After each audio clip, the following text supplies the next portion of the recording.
छा दिन दुपहरिया में डीजे वाला बुलाबो हरिया में बारा मजा लेला भोर हरिया में बारा मजा लेला भोर हरिया में डीजे वाला बुलाबो हरिया में घूमै छा दिन दुपहरिया में डीजे वाला बुलाबो हरिया में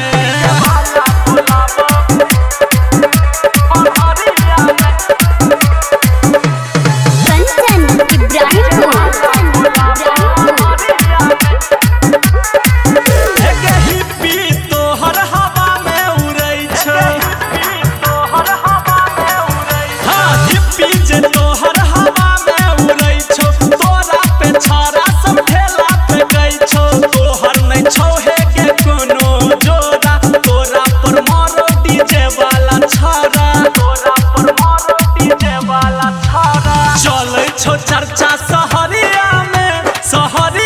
में डीजे वाला बुलाबो हरिया में घूमै छा दिन दुपहरिया में डीजे वाला बुलाबो हरिया में